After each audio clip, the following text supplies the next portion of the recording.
Good morning and welcome to the new episode of Dr. Lamba's Awakening Call. India is replete, full of cottage industries, flourishing, and in every house you see majority of them in the middle class. And this cottage industry is propelling India to growth. But unfortunately, a new cottage industry is now becoming very prominent, and believe me, that's nefarious, pernicious, and harmful. This industry is, I call it, the hurt sentiment industry. But nothing to laugh about it. Every Tom, Dick, and Harry, Aram, Sham, Mohan, or Absal, or Harminder or Harjeet, name it, the sentiments are heard at the drop of a hat. And for no reason at all. And the result, the sentiments are heard, FIRs are filed with a police report, cases are filed, and then they drag on, and then ultimately after a couple of years, either the parties reach a compromise or the court dismisses the case. But the hatred, the divide, the fissures in the society, they are a dangerous sign. Look at this simple thing. A pharmacy owner promoted his business by giving free condoms and pregnancy kits for 2 days during Navratri. It was about 5 years back, 2018. And that got him into legal trouble. And this can happen to any citizen sending a message thinking it to be harmless, which it is. Now this pharmacy owner was promoting his pharmacy by creating an image with a couple in the background performing Garba, and the text read, pre-laboratory, Navratri was converted into a laboratory weekend offer. Condom pack 3, frequency kit, price 0. Now he posted it in Facebook and some WhatsApp groups. And one of the members of a group, his sentiments were heard, and he filed an FIR. Police was convinced that it was a logical hurt sentiment and filed a charge sheet, and a criminal proceeding commenced. Luckily, the High Court was sensible, Madhya Pradesh High Court. They intervened, quashed the FIR and the charge sheet, and High Court noted very clearly that the man used his own phone number to send a message. He practiced the same religion where the hurt sentiments were there, and nothing on the record showed deliberate or malicious intent to hurt religious sentiments or any apparent obscenity. Therefore, concluded that Tripathi was only promoting his business, and continue the case would be an abuse of the process. Now, insofar as this person, I should not name it, Tripathi, may have used real people's image without consent for advertising, that would have violated the privacy code. But that was not the issue here. In my own case, I published a book, The Islamic Art of War. Can you believe it? The number of the complaints, the hurt sentiments. And then, when the authorities asked these people whose sentiments had been hurt, has he said anything which is wrong? Is any quote from Quran incorrect? They said no. Then where are the hurt sentiments? If reading Quran doesn't hurt your sentiments, how does the quote from Quran hurt your sentiments? But not only that, I wrote an article on CNN Taliban and Sikhs, where I compared that they are identical. The Khalistani Sikhs, the hardcore Sikhs of Taliban. And not all Muslims are Taliban, not all Sikhs are Khalistanis. And then the sentiments were heard. Amazing. In India especially, many IPC, Indian Penal Code provisions allow the public and police to elect guardians of morality, the morality police. In Iran, we had a morality police. But here, every Tom, Dick and Harry in India is a part of the morality police. So, very trivial matters are seen as a fit case for charge sheeting and trial. And where does it end? Abuse of power. Look at the case. An actor commits a suicide. And then the whole world is agitated that he has been forced to commit suicide. His former girlfriend is hauled up. And all the personalities, especially Bollywood personalities, step into the field. And the result, all hue and cry, signifying nothing, but a lot of tension and lot of heartburning. Now another female actor commits suicide and a person is arrested for abetment of suicide. Though they had parted company quite some time back. If the hurt sentiments were only there, it would not have been bad. Another thing, a movie comes up based on a book written in the long back, I think, 15th or 16th century, Padmavat. But here the name has been changed, the movie from Padmavat to Padmavati. So the sentiments are hurt. And a Sena, an army, Karni Sena, in Rajasthan, takes up the arms and says, no, the movie must be banned. And then they remove the word I at the end. Padmavati becomes Padmavat. And that's okay. Another movie yet to be released. And even the Home Minister of a province says, well, the song is derogatory and insult to Hinduism. Nonsense. I agree. I saw the song. It can be called lewd. Not exactly pornography, but bordering on pornography. But you can't call it insult to any religion. And then the color. If the color of the underwear resembles, it's not exactly that, but resembles, so as if the colors are the copyright of any religion, which they are not. And then a stand-up comedian comes up, makes a joke, and you start laughing. But then somebody says, well, how dare he make this joke about my God, as if the God is so weak. Come on.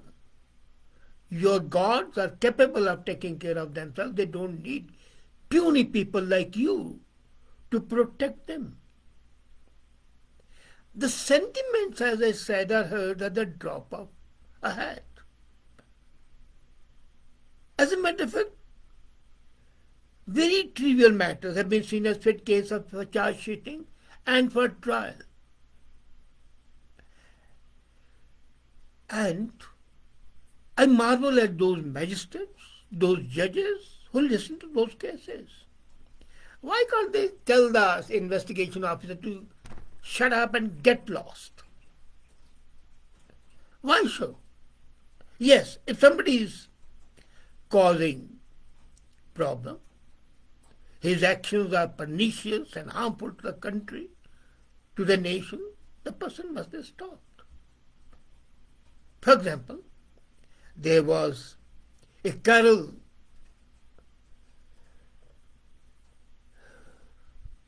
journalist coming to UP to investigating it. Why? I mean, see, coming from Kerala to UP, it is like, crime is committed, say, in Australia, and somebody in Thailand says, okay, let me go and find out what has happened. Would he have traveled in another case if one of the victims, or supposed victims, had not been of the same religion?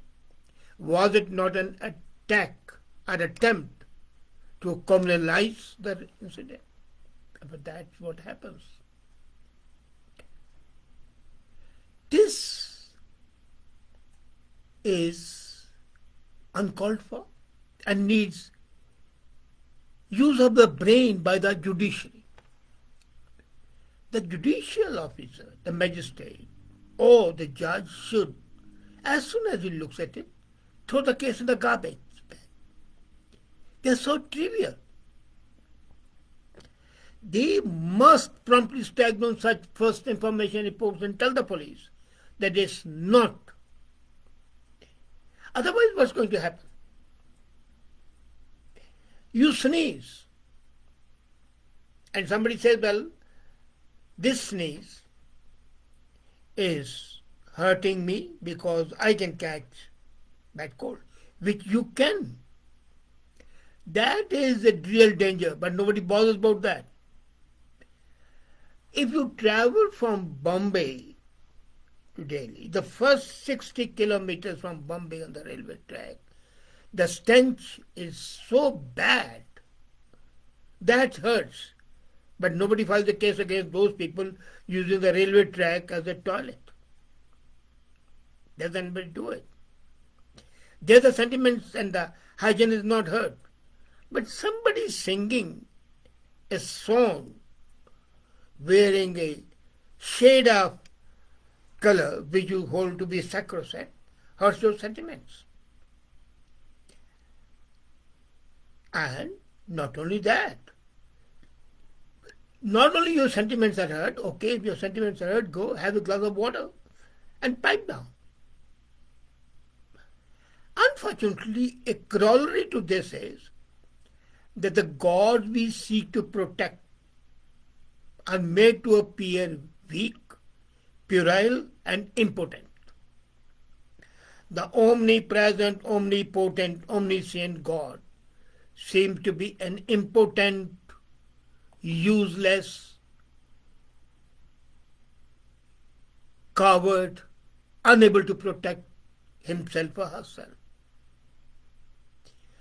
Look at Durga, supposed to be the strongest of the goddesses and the gods, defeated and killed the demons. And I myself think that her performance was great. Mahakali, another form of Durga. And then somebody uses her image and we say, wow, our sentiments are hurt. It's exactly like Charles Hebdo's cartoon of Hazrat Muhammad. There the sentiments of the Muslims are hurt, here the sentiments of Hindus are hurt. This sort of hurt sentiment, by whichever community it may be, is, as I said, pernicious. And mostly, let me tell you, it's not the sentiments which are hurt. It is a way to get even with the other person. That's it. You need an excuse to needle that person, that community. You may not gain anything, yes, but that community, how dare they say it? At one time, the 6 jokes were very, very popular. And the most of the jokes were coming from a Sikh, Khushwant Singh.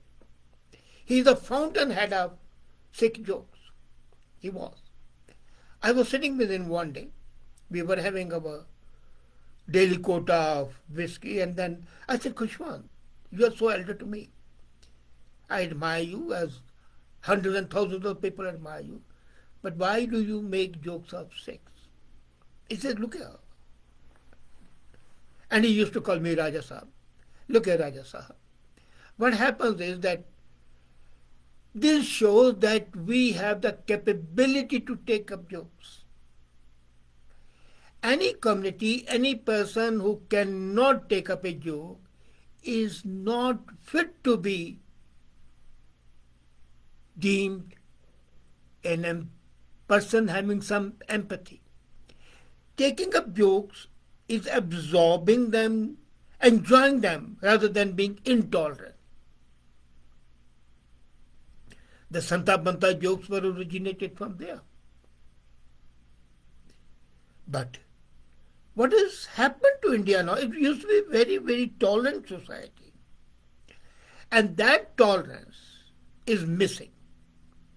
And this cottage industry, I call it the cottage industry because today, when I look up at any newspaper, the herd sentiment stories are dime a dozen.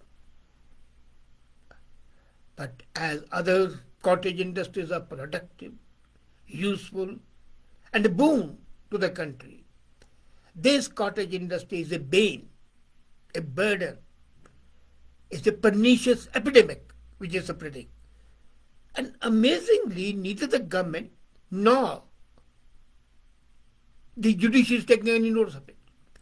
And still more unfortunately, some people in the executive, some ministers, are also a party to promote this herd sentiment industry. And that's a tragedy of India. If this epidemic is not stemmed, it would be a disaster and maybe a calamity. Are we ready for that?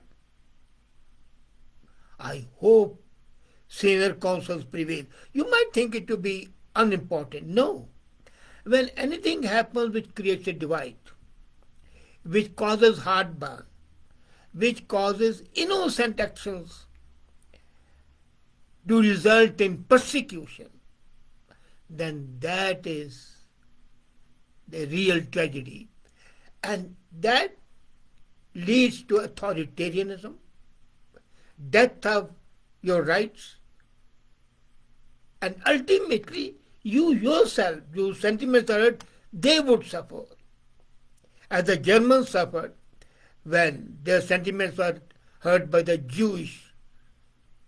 Supposedly, Hitler was always blaming them as leeches and parasites. And the whole German nation suffered. I hope India doesn't go that way. Pakistan is suffering because of that. And where is Pakistan? So, hey, take heed and as soon as possible, crush this industry, nip the evil in the bud. Let it not flourish. Think about it. Thank you.